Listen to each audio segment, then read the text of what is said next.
would Emily White come up, please? Hi, Emily. Hello. Emily, so this is an essay, Maidenhood and Motherhood. You go to Richardson High School. Your teacher is Allison Steinberg. And your essay is, would you talk to us about your essay and what inspired it? Well, we took it, the art history classes at my school took a field trip to the DMA to look at the art in the permanent collection because our prompt was to write about two pieces in the permanent collection, one of which was from a non-Western culture that shared a common theme, and we could pick any theme.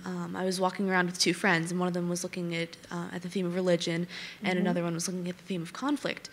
And I decided to work with the theme of women's roles in society because those have changed radically over throughout history and across cultural lines, and so that's how I chose my overarching theme.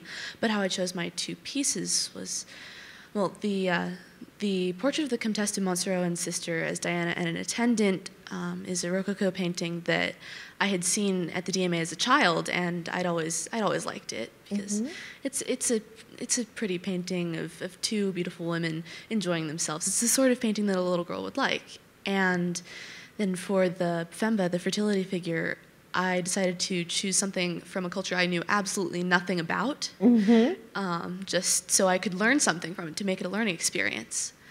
And so it may seem like my choices came from out of the blue, but and I think they did sort of, but I found a way to tie those together with the overarching theme of women's roles.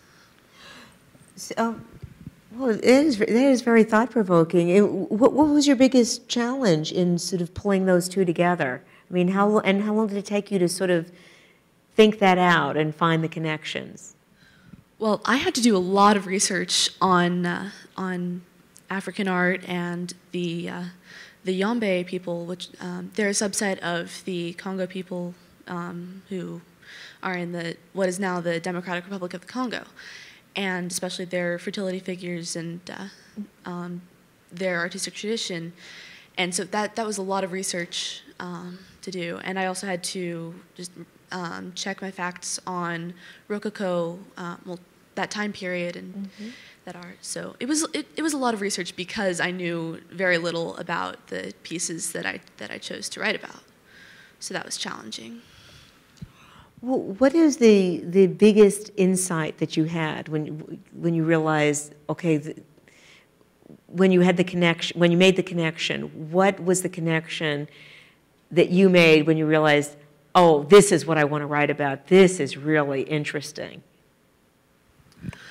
Well, I've always been very interested in women's issues, so that as a topic that came to me pretty quickly near the beginning of my scouting around for pieces, and so after that I just looked for pieces that I knew I could contrast because they had different, because the women in those societies had different roles. For example, motherhood was kind of a norm in the Yombe society, but in the French society, the French Rococo society, well, the patroness of the portrait, the subject, had herself painted as Diana, who is a Roman virgin goddess, and so her chastity is basically the opposite of motherhood, and so that big contrast, I think, was that aha moment. That's what surprised you when you got that? Yes. Yeah. I didn't think I would go for such a big contrast at first.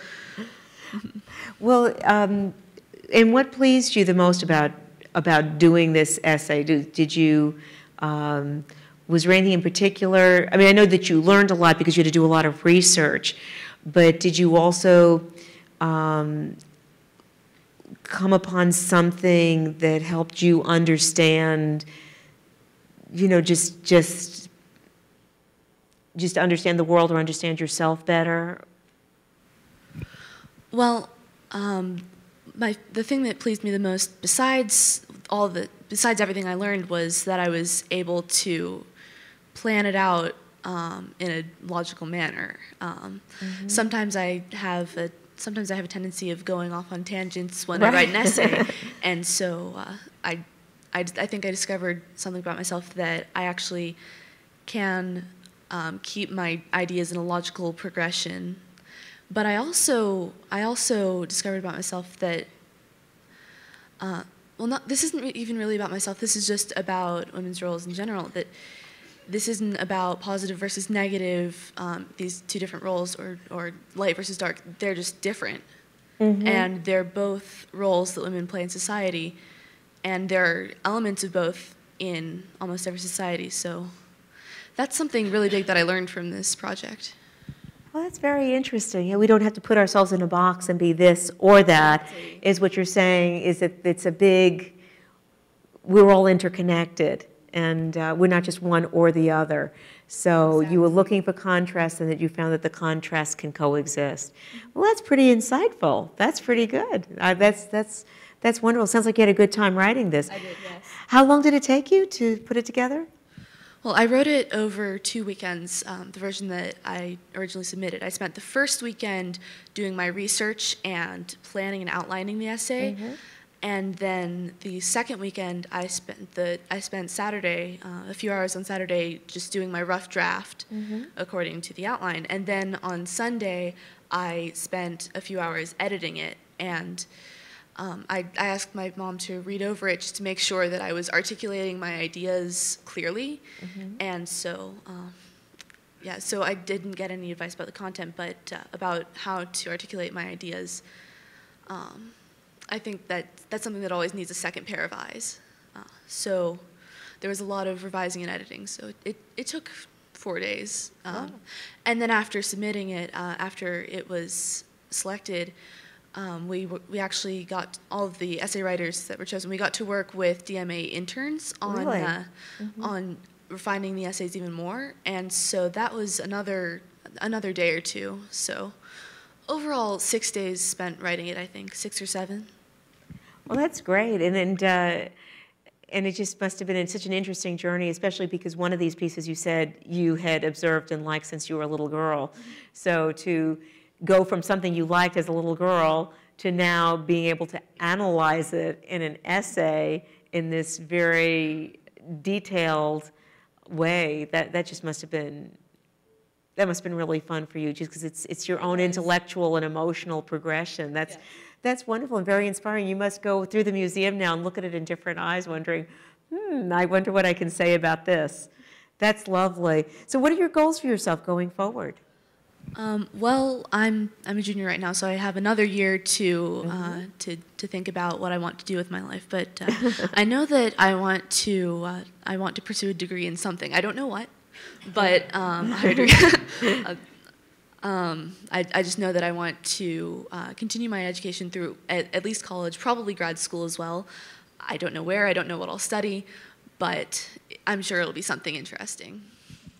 Well, great. I'm sure you'll have great success with that, because just doing something like this shows that you can thoughtfully analyze different objects in a way, be creative in how you analyze it, and those are the kind of tools you need to succeed in school and certainly on the graduate level. So I'm sure you're going to do very well. And again, Emily, I hope you'll stay in touch with us and tell us what comes up for you.